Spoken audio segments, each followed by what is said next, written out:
It's past time we discussed Rey. My impression is that J.J. Abrams and Larry Kasdan wanted to create an underdog. A hard-working, down-on-her-luck girl who gets taken advantage of, has to scrimp and scrape for 2 green leaves and space bread, but despite all that, she keeps on fighting and has time left to help the weak and small creatures. In my opinion, they accomplish the exact opposite. We meet Rey on a scavenging run in the bowels of a Star Destroyer. She obviously knows how to handle herself. Then we get to see her drive her own speeder bike. She seems to own this vehicle too, since we see her driving it back to her home. What Rey does is the equivalent of collecting cardboard and selling it for recycling. Something which is very big where I live. I've rarely seen any of these people drive a vehicle of their own. Not even a bicycle. Maybe a cart. Without a horse, most times. So I will argue Rey's doing pretty well for herself, all things considered. Plus, she's a skilled fighter, and quite a decent pilot. More than decent, actually. She has a place to live in, a big one I might add, and it's all to herself too. Oh, and did I mention she has above average mechanical skills? Do you see what I'm getting at? If Rey were a homeless person in our world, she'd be the kind who willingly chooses to remain so, and makes no visible effort to improve her lot. Oh, and before you tell me she's just waiting for her family to come back, come on. From this flashback, I inferred that she was probably 8 years old when her family departed Jakku. At the time of shooting, the actress was 24 years old. I don't know if Rey's supposed to be the same age, but for the sake of the argument, let's say she's 18 years old, the age where people become adults by the standards of the Western world.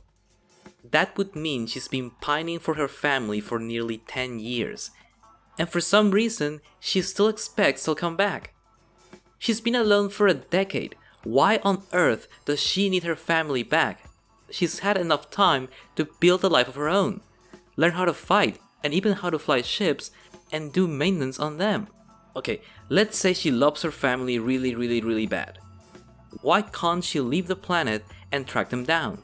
She obviously has the skills, and it would make her an active heroine. I've read that some people believe she's an active heroine because she scavenges for a living. So that means she's pushing forward, that she's not giving up. That would make sense if her ultimate goal was only to survive. But she obviously wants to get back together with her family. So why not take an active role? Why not get passage on a ship or steal one and go out into space, see if she can pick up a trail? It's a long shot, sure, but so is sitting on a desert planet waiting for your family to suddenly come back after 10 years. Plus, she's not a very consistent character. Look at the scene where she rescues BB-8. She literally rushes to the rescue, threatens a scavenger, and fixes BB-8's antenna. Obviously, this is a woman who cares about the little things, right? Except a couple of seconds later, she's telling BB-8 to go out on his own to the nearest settlement. Excuse me? The scavenger is not even out of the frame. Why doesn't she volunteer right away to take him to the outpost tomorrow? And look at her expression when she realizes BB-8 has to come with her. 5 minutes ago, you were all gung-ho to help him, and now you seem tired of him already. At least with Luke Skywalker, things were clear. He wanted to go out and explore the galaxy, but he couldn't just walk out on his family. And unlike Rey, he didn't start off highly skilled. One of the thrills of a story is to see a character grow as a person, to go through trials and tribulations and earn their victories. Rey doesn't fit that at all. I wouldn't be so upset about Rey if people weren't proclaiming her to be a strong icon of womanhood, a role model for little girls to look up to.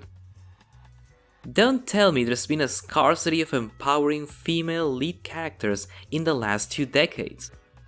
And if the examples I'm going through are too mature for little girls, then how about some Nancy Drew, a Hermione Granger, or even a Kim Possible?